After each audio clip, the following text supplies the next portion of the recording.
রাতে কোরবানি পশু জবে করলে কোরবানি আদায় হবে কিনা, কোরবানির গোশত কি সমান হারে মেপে ভাগ করা জরুরি নাকি নিজেরা সন্তুষ্টিতে কম বেশি ভাগ করতে পারবে? কোরবানির গোশত 3 ভাগে ভাগ করা আবশ্যক কিনা? কেউ যদি এমন দেশে থাকে যেখানে কোরবানি করা কঠিন বা নিষিদ্ধ, তাহলে তার জন্য কি অন্য দেশে কোরবানি করা জায়েজ হবে? এক পরিবারের কয়েকজন উপার্জনক্ষম বা সচ্ছল হলে সবার কি কোরবানি দিতে হবে? শরীকে কোরবানি দেওয়া উত্তম নাকি একাকী? কসাইকে কোরবানি পশুর গোশত দিলে কোরবানি বিশুদ্ধ হবে কিনা? চলুন তাহলে আর বিলম্ব না করে ইতিমধ্যে যে সমস্ত প্রশ্ন আমাদের কাছে চলে এসেছে সেই প্রশ্নগুলো উত্তর দেওয়ার পালায় আমরা প্রবেশ করি। কোরবানির গোশত কি সমান হারে মেপে ভাগ করা জরুরি নাকি নিজেরা সন্তুষ্টিতে কম বেশি ভাগ করতে পারবে? উত্তর হলো, কোরবানির শরিকদের মধ্যে কোরবানির গোশত সমান হারে মেপে নেওয়া জরুরি। যেহেতু একই ধরনের পণ্য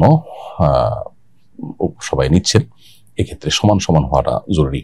যে হাদিস রয়েছে, আয-যাহাবু বিয-যাহাবি ওয়াল ফিদ্দাতু বিল ফিদ্দাতি ইলা আন ক্বাল মাসালান বিমাসালিন, একই ধরনের বস্তু যখন বিনিময় হবে সেই ক্ষেত্রে সমান সমান হওয়া জরুরি। এই মাসআলার আলোকে এখানে উভয়ের মধ্যে গোশত বিনিময় বা উভয় গোশত ভাগ করে নেওয়ার ক্ষেত্রে সমান সমান হওয়াটা জরুরি। কোরবানির গোশত বন্টনের উত্তম পদ্ধতি কি? কোরবানির গোশত 3 ভাগে ভাগ করা আবশ্যক কিনা? উত্তর হলো, 3 ভাগে ভাগ করা আবশ্যক নয়, তবে 3 ভাগে ভাগ করা মুস্তাহাব বা উত্তম। একটা হলো এক অংশ নিজে খাওয়া, আর এক অংশ বন্ধু বান্ধব আত্মীয় স্বজনকে দেওয়া, আর এক অংশ অসহায় গরিব মানুষদেরকে দেওয়া। কোরআন কারীমে আল্লাহ তাআলা একাধিক জায়গায় সে বিষয়ে আমাদেরকে নির্দেশনা দিয়েছেন। ফাকুলু মিনহা ওয়া আত'ইমুল কানিআ ওয়াল মু'তাররা, কোরবানি পশুর গোশত তোমরা নিজেরা খাও, যারা তুষ্ট কারো কাছে চায় না, আছে তারপরে তাদেরকে দিলে, পাড়া প্রতিবেশী বন্ধু বান্ধব আত্মীয় স্বজন, আর যারা অভাবী দুস্থ অসহায় তাদেরকে দিলে। এই তিনভাবে কোরবানি গোশতকে ভাগ করা, বন্টন করা বা ব্যবহার করার জন্য আল্লাহ তাআলা আমাদেরকে নির্দেশনা দিয়েছেন। তো এই নির্দেশনা মানাটাকে ফরজ বা ওয়াজিব কোনো ফকিহ বলেন না, মুস্তাহাব পর্যায়ের, অর্থাৎ 3 ভাগে ভাগ করতে পারলে উত্তম। কিন্তু হু ভাগ করা বা 3 ভাগই আবশ্যিকভাবে করা এটা জরুরি না। যদি কম বেশি হয় তাতে সমস্যা নেই, উত্তম হয় 3 ভাগে ভাগ করতে পারলে। কেউ যদি এমন দেশে থাকে যেখানে কোরবানি করা কঠিন বা নিষিদ্ধ, তাহলে তার জন্য কি অন্য দেশে কোরবানি করা জায়েজ হবে? উত্তর হলো হ্যাঁ, কোরবানি নিজে করতে পারলে উত্তম, কিন্তু আপনি যেখানে আছেন সেখানে কোরবানি করা নিষিদ্ধ আইনত, এরকম কোন মুসলিম প্রধান দেশে আপনি আছেন, কিংবা সেখানে কোরবানি করার মতো পরিবেশ নাই বা আপনার জন্য কষ্টকর, অথবা যে কোনো কারণে আপনি নিজ জায়গায় কোরবানি না করে অন্য কোনো জায়গায় কোরবানি করতে পারেন না, এটা জায়েজ আছে।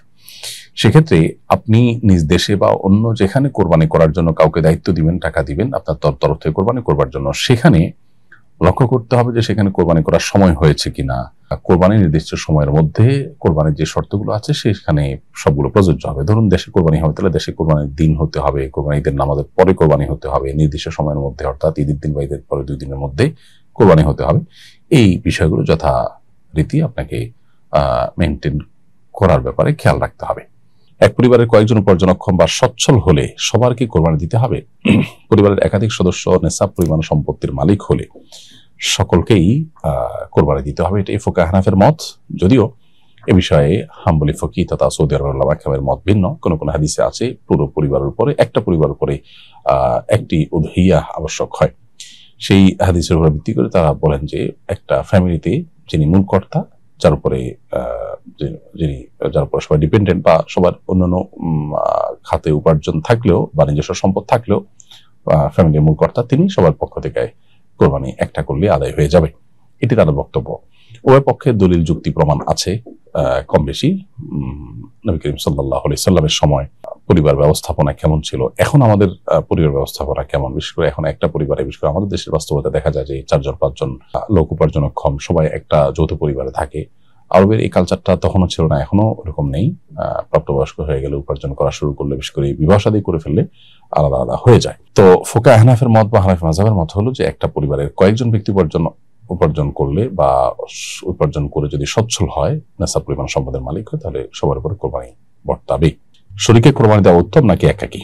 উত্তর হলো, কোরবানি দেওয়ার ক্ষেত্রে মনে রাখতে হবে যে প্রথমত কোনটাতে ইনভেস্ট বেশি হচ্ছে, পরিশ্রম বেশি হচ্ছে এবং অর্থ ব্যয় বেশি হচ্ছে, সেটার সওয়াব ফজিলত বেশি হবে। কারণ ইন্না আইজামাল জাযাই মা আইজামিল বালা, হাদিসে বর্ণিত হয়েছে, নবী সাল্লাল্লাহু আলাইহি ওয়াসাল্লাম বলেছেন যে কোনো কাজের বিনিময় পাওয়ার ক্ষেত্রে, সওয়াব পাওয়ার ক্ষেত্রে কষ্ট যত বেশি হবে বা পরিশ্রম যত বেশি হবে বা আপনার ব্যয় যত বেশি হবে, সওয়াবের পরিমাণ তত বেশি হবে। সো সাধারণত শরিকানা কোরবানির চাইতে একাকী কোরবানি যদি কেউ দেন, তাহলে গরু, মহিষ, ওট এগুলো যদি একাকী দেন তাহলে শরিকি দেওয়ার চাইতে উত্তম, সেটা বলাই বাহুল্য, কারণ এখানে বেশি টাকার খরচ হচ্ছে, ব্যয় হচ্ছে।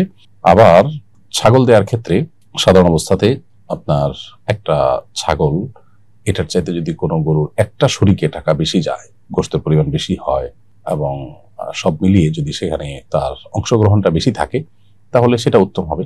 অর্থাৎ এটা পরিশ্রমের উপর নির্ভর করবে, ব্যয়ের উপর নির্ভর করবে অনেকখানি। এটা হলো একটা দিক। আরেকটা দিক হলো যে শরীকে কোরবানি দিলে কারোর নিয়তের ভিতরে ভেজাল থাকতে পারে, কারোর উপার্জনের ভিতরে ঝামেলা থাকতে পারে।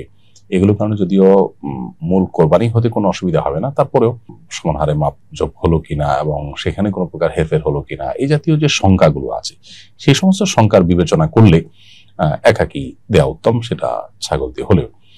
বাট এইটার কারণে যে কোরবানি হওয়া না হওয়ার ব্যাপার তা না, এটা হলো জাস্ট সন্দেহের ঊর্ধ্বে ওঠা বা ইখতিলাফের ঊর্ধ্বে ওঠা। সেই জায়গা থেকে ছাগল বা এই জাতীয় কোনো কিছু একাই কোরবানি দিলে সেটি উত্তম হতে পারে, এটা আরেকটা দিক। আর সবের কম বেশি বিষয়টা হলো যে নির্ভর করে যেখানে যত বেশি ব্যয় হবে, যেখানে যত বেশি পরিশ্রম থাকবে, সেটার সব বা বিনিময় যত বেশি হবে। ঈদের 3 দিনের মধ্যে রাতে কোরবানি পশু জবে করলে কোরবানি আদায় হবে কিনা? উত্তর হলো 3 দিন আর 2 রাতে কোরবানি করলে বিশুদ্ধ হবে। অর্থাৎ জিলহজের 10 তারিখ তথা ঈদের দিন সকালে ঈদের নামাজের পর থেকে কোরবানির ওয়াক্ত শুরু হয়। অতএব পুরো দিন এবং 10 তারিখ দিবাগত রাত, আবার 11 তারিখ পুরো দিন এবং দিবাগত রাত, আর 12 তারিখ পুরো দিন কোরবানি করলে বিশুদ্ধ হবে। 12 তারিখ দিবাগত রাতে কোরবানি করলে সেটা আর বিশুদ্ধ হবে না। তাহলে 10 তারিখ দিবাগত রাত বা 11 তারিখ দিবাগত রাত, এই 2 রাতে কোরবানি করলে কোরবানি হয়ে যাবে। যদিও রাতে কোরবানি করতে অনেক ওলামা কেরাম মাকরু বলেছেন, কারণ রাতে সুস্পষ্টভাবে সবকিছু দেখা যায় না, রব ইত্যাদি কাটা যায় না, এইসব কারণে রাতে কোরবানি করাকে তারা মাকরু বলেছেন। বাট কোরবানি হয়ে যাবে রাতে করলেও। 2 রাত এবং 3 দিন, 10 তারিখ দিবাগত রাত, 11 তারিখ দিবাগত রাত কোরবানি করলে কোরবানি হয়ে যাবে। কসাইকে কোরবানি পশুর গোশত দিলে কোরবানি বিশুদ্ধ হবে কিনা? খুবই গুরুত্বপূর্ণ একটি প্রশ্ন। আমরা অনেকেই কসাইকে কোরবানি পশুর গোশত অথবা কোরবানি পশুর পায়া কিংবা কল্লা এগুলো দিয়ে দেই, এবং এটা অনেকটাই পারিশ্রমিক হিসাবে গণ্য করা হয়। এটি সম্পূর্ণ নাজায়েজ হবে, এর কারণে কোরবানি বিশুদ্ধ হবে না। নবী করিম সাল্লাল্লাহু আলাইহি সাল্লাম আলী রাদিয়াল্লাহু তাআলা আনহুকে পরিষ্কারভাবে নিষেধ করেছেন যে কোরবানির পশুর কোনো কিছু যেন কোরবানির পশুর যিনি কসাই থাকেন বা যারা কসাই থাকেন তাদেরকে যেন না দেওয়া হয়। নবী সাল্লাল্লাহু আলাইহি ওয়াসাল্লাম নিষেধ করেছেন। কেন নিষেধ করেছেন? কারণ হলো কসাই যে তার কাজ করেন তার জন্য তিনি পারিশ্রমিক পাবেন। কোরবানির পশুর গোশত বা কোনো কিছু যদি দেওয়া হয় তাহলে এটা পারিশ্রমিক হিসাবে গণ্য হলে সেক্ষেত্রে আপনি কোরবানির গোশতটা কেমন যেন বিক্রি করলেন বা কোনো বিনিময়ের ভিত্তিতে কাউকে দিলেন, যেটা জায়েজ নয়। কোরবানির পশু নিজে খাবেন বা কাউকে দান করবেন, আপনি বিক্রি করতে পারেন না, বা কোনো বিনিময়ের ভিত্তিতে আপনি লেনদেন করতে পারেন না। সেই জায়গা থেকে এটি করা উচিত নয়। আমাদের দেশে বহু মানুষ আছেন যারা কোরবানি করার ক্ষেত্রে এই বিষয়টা খেয়াল করেন না। অনেক কসাই আছেন যারা তাদের যে ন্যায্য প্রাপ্য আছে, তাদের কাজের বিনিময় আছে, তার চাইতে কম বিনিময়ে তারা অনেক সময় রাজি হয়ে যান, এই জন্য যে কিছু গোশত তারা পাবেন। এই জন্য কোরবানি কর্তার কর্তব্য কসাইকে পরিষ্কার করে বলা যে ভাই, আপনাকে কোরবানির গোশতের কোনো অংশ কিন্তু আমি দেব না। আপনি প্রতিবেশী হিসাবে অথবা গরিব মানুষ হলে, আত্মীয় স্বজন হলে, কিংবা আপনি একজন সাধারণ মানুষ হিসাবে আমি অন্য 10 জনকে যেরকম দিতাম সেই পরিমাণ আপনি পেতে পারেন, অতিরিক্ত আপনাকে কিন্তু আমি দেব না। আমি সবাইকে আধা কেজি করে দিলে আপনাকে আধা কেজি দিব, সবাইকে 3-4 টুকরা দিলে আপনাকে 3-4 টুকরাই দিব, এর বেশি কিন্তু আপনি পাবেন না। আপনার পারিশ্রমিকটা আপনি ক্লিয়ার করেন।